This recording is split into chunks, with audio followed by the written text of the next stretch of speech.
Hello everyone, vlogs with आशा में आपका स्वागत है। तो मैं आ चुकी हूँ फिर से आपके लिए एक और नया व्लॉग लेकर। आई होप आप सभी स्वस्थ होंगे, मस्त होंगे, अपने घरों में व्यस्त होंगे। तो उम्मीद करती हूँ आपको मेरी वीडियो आगे पसंद आएगी, और अगर आपको थोड़ी भी कहीं से भी पसंद आए तो प्लीज़ चैनल को सब्सक्राइब कर लें और लाइक कर दें, और एक प्यारा सा कमेंट लिख भेजें, क्योंकि आपका कमेंट बहुत मोटिवेशन देता है हमें। तो देखिए, सुबह सुबह नहाने धोने के बाद मैंने साफ़ सफाई कर ली थी घर की, और करने के बाद फिर मैंने अपने पौधों को भी थोड़ा सा वॉश किया था, क्योंकि काफ़ी दिनों से मैंने बताया था आपको तबीयत ख़राब हो रखी थी, तो पौधों की तरफ ध्यान बिल्कुल भी नहीं जा रहा था मेरा। और मेरे पौधे देखिए, कोई भी चीज़ हो वो हर चीज़ केयर मांगती है और जिस चीज़ की केयर ना की जाए तो वो बिल्कुल बेकार से ही हो जाते हैं। और वैसे तो बरसात का मौसम है तो थोड़े थोड़े संभल रहे हैं मेरे पौधे। और अब देखिए, ये बिल्कुल सूख गया था मनी प्लांट, और बारिश के पानी से इसमें काफ़ी अच्छी ग्रोथ हो रही है। तो कुछ ही दिनों में ये हरा भरा हो जाएगा।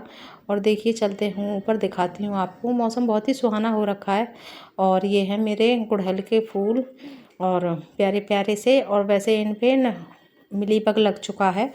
मैंने एक दिन तो साफ़ कर दिया था, एक दिन से ये मिलीबग हटता नहीं है, और ये कई दिन स्प्रे करना पड़ेगा तब जाके ये थोड़े से क्लीन हो पाएगा पौधा। तो इस पर फूल भी थोड़े से कम आ रहे थे, वरना काफ़ी बड़े साइज़ के फूल लग रहे थे। आप लोग देख सकते हो वीडियो में, काफ़ी अच्छी हवा चल रही है, और मौसम गर्मी के बाद थोड़ी सी राहत भी मिल गई है। और देखिए, सुंदर सुंदर फूल भी खिल रहे हैं।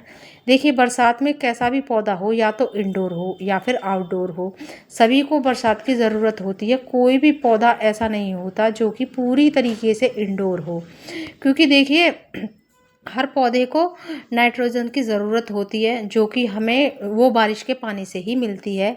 और चाहे हम उसमें कुछ भी डाल दें, फर्टिलाइज़र वगैरह, पर हाँ, जो बारिश के पानी से बाहर आती है ना पौधों पर, वो नहीं आ सकती किसी भी तरीके से। तो देखिए, ये मैंने फरवरी में लगभग कटिंग लगाई थी, और आप लोग देख सकते हो इस पे मैंने बस न किचन वेस्ट डाला था जब कटिंग मैंने इसमें लगाई थी गमले में। आप लोग देख सकते हो कितनी अच्छी ग्रोथ हो रखी है, बहुत ही अच्छी। वैसे ये हार्डी प्लांट है न, गुड़हल का, बहुत ही अच्छे से चल जाता है, बस थोड़ी सी केयर मांगता है। और देखिए, और ये है मेरे जेट प्लांट बोलते हैं इसे। और देखिए, ये मैं एक बार नर्सरी से लेकर आई थी, और बहुत ही छोटा सा प्लांट लेकर आई थी, और अब इतने सारे प्लांट हो रहे हैं मेरे, बहुत ही ज़्यादा। मतलब हर गमले में अगर मैं लगाऊं तो काफ़ी सारे हो जाएंगे। तो मैंने सोचा चलिए, कुछ मैंने बेलनुमा बना रखे हैं, कुछ मैंने ऐसे पेड़ की तरह लगाए हुए हैं। तो वैसे पेड़ की तरह मैं कोशिश तो कर रही थी लगाने की, पर ये लगे नहीं। और ये देखिए, कुछ ही दिनों पहले मैंने कटिंग से लगाए थे, और ये अच्छे से पौधा बन गया है। अब मैंने सोचा कि इसे अलग शेप दिया जाए, और वैसे तो मैंने ग्रिल पर रख रखे हैं, सारे नीचे की तरफ झुके से अच्छे लगते हैं। और मैंने सोचा इसे मैं ना पेड़ वाला शेप दूंगी। और देखिए, जिसे प्लांट लगाने का शौक हो जाए ना, और जिसे इन चीज़ों से लगाव हो जाए प्रकृति से, तो आप यकीन मानिए, फिर तो कोई भी कटिंग फेंकने का मन ही नहीं करता है। हमारे पास देखिए स्पेस ज़्यादा नहीं है, मैंने गमलों में ही लगाए हुए हैं, फिर भी जितना स्पेस है उससे मैंने कई गुना ज़्यादा लगा रखे हैं। आपने देखा होगा मेरी वीडियो में, काफ़ी सारे नीचे ऊपर से 2 फ्लोर का घर है मेरा, उसमें मैंने काफ़ी सारे प्लांट लगा रखे हैं, आउटडोर और इंडोर। अब तो फ़िलहाल बरसात का मौसम है, तो जितने भी मेरे इंडोर प्लांट्स हैं मैंने बाहर रखे हुए हैं। तो देखिए, कोई भी कटिंग वगैरह मैं फेंकती नहीं हूँ, मन तो करता नहीं है, तो इसी में ही दबा देती हूँ मैं अपने गमलों में, जो कि कंपोस्ट भी हो जाता है अच्छे से। इसीलिए मेरे गमले में पौधे बड़े अच्छे से चलते हैं, और मेरी मिट्टी बिल्कुल ख़राब नहीं होती, और ना ही मुझे एक्स्ट्रा कुछ भी डालने की ज़रूरत पड़ती है। बस गर्मियों में मैं केले का फर्टिलाइज़र वगैरह डाल देती हूँ, प्याज का, और एक्स्ट्रा ऐसा कुछ भी नहीं डालती हूँ मैं। तो देखिए, इसकी मैंने कटिंग कर दी थी, जो बड़ी बड़ी सी रूट निकलनी थी। ये दूसरे न पॉट में लगा हुआ था, और उसमें से उसमें 2 प्लांट थे, तो मैंने सोचा इसे अलग कर दिया जाए, क्योंकि अब बरसात है तो ये अच्छे से अपना शेप ले लेगा। तो इससे बहुत ही सुंदर शेप आ जाएगा जैसा मैं ढालना चाहूँगी। तो मुझे इसको पेड़ जैसा बनाना है, तो देखिए आगे दिखाऊंगी। अगर ये पेड़ जैसा बनता है तो मैं वीडियो ज़रूर शेयर करूँगी, और मेहनत तो मैं कर ही रही हूँ इसके साथ। और देखिए, इन पौधों की बच्चों जैसी केयर होती है, जो कि मतलब इनसे लगाव हो जाए ना तो फिर तो ऐसा लगता है कि ना इधर भी कटिंग लगाओ उधर भी कटिंग लगाओ। मैं बहुत ही कम पौधे लाती हूँ नर्सरी से, जो नहीं होते हैं मैं उन्हें ही लेकर आती हूँ। अगर कोई भी प्लांट मेरे पास है तो मैं उसे कटिंग से ही ग्रो करने की पूरी कोशिश करती हूँ, चाहे तो वो इंडोर प्लांट्स है या फिर आउटडोर प्लांट्स है। तो देखिए इसकी थोड़ी शेप देती हूँ मैं, और इधर उधर जो इसकी डालियाँ निकली हुई हैं। और देखिए अगर हम किसी भी चीज़ से लगाव कर लेते हैं ना तो देखिए मन को बड़ा सुकून मिलता है। और देखिए मुझे तो ऐसा लगता है इधर उधर की बातों से सबसे अच्छा है आप प्रकृति से जुड़िए, क्योंकि देखिए प्रकृति से जब हम जुड़ते हैं ना, एक तो हमारा मन बहुत शांत रहता है और अपने आप में पेशेंस भी बनाने की हमारी क्षमता बढ़ती है।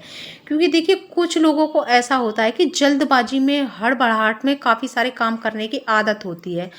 जिन लोगों को हड़बड़ाहट में काम करने की आदत होती है, अगर उन्हें अपने आप को सही तरीके से मैनेज करना है, अपने आप को मतलब एक उस दिशा में ढालना है कि हाँ पेशेंस बना के रखें। जिन लोगों में पेशेंस कम है वो अगर गार्डनिंग करते हैं ना तो समझ लीजिए आपको काफ़ी सारा फ़ायदा भी मिलेगा और आप मन ही मन खुश भी होंगे। क्योंकि देखिए मन ही मन खुश होना एक आजकल बहुत बड़ी बात है। क्योंकि देखिए अगर हमारा मन खुश है तो हम पूरी तरीके से स्वस्थ हैं। अगर हमारा मन दुखी है ना तो ये समझ लीजिए आप डिप्रेशन में तो पक्का चले जाएंगे कभी ना कभी।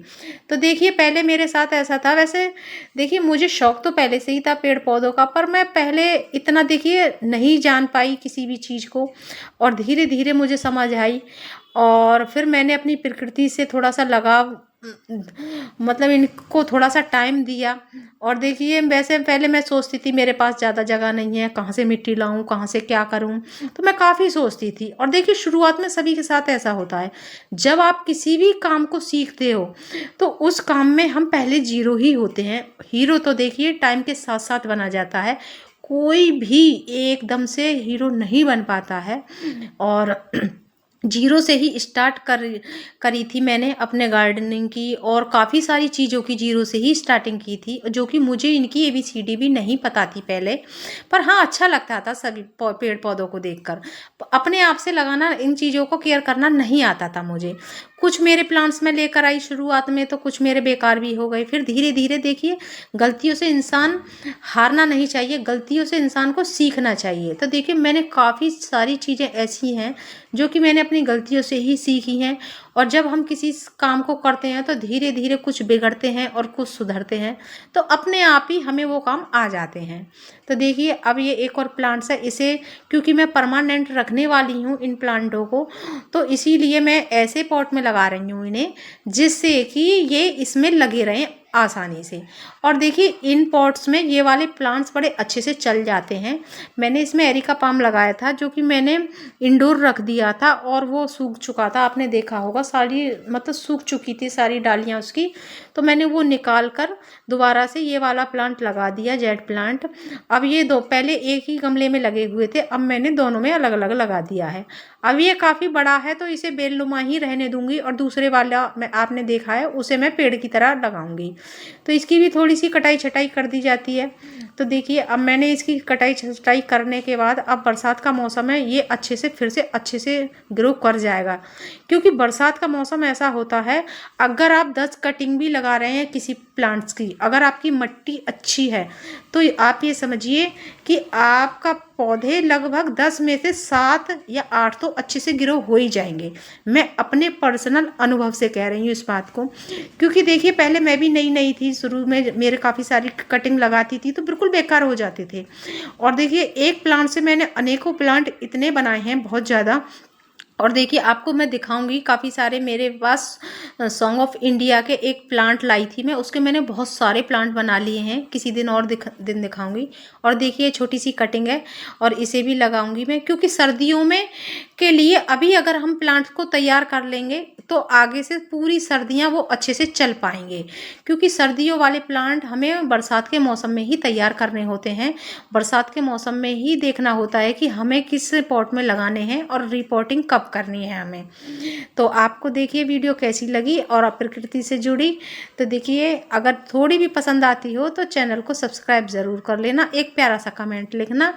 तो आप भी इस बरसात एक पौधा ज़रूर लगाएं, या फिर इंडोर लगाएं या फिर आउटडोर लगाएं, क्योंकि प्रकृति से जुड़ा रहना एक ये हमारी न हैबिट होनी चाहिए। क्योंकि देखिए काफ़ी सारे लोग प्रकृति से दूरी बनाए हुए हैं, पर जितना आप इसके नज़दीक जाओगे इतना ही मज़ा दुगना हो जाएगा ज़िंदगी का। तो चलिए मिलते हैं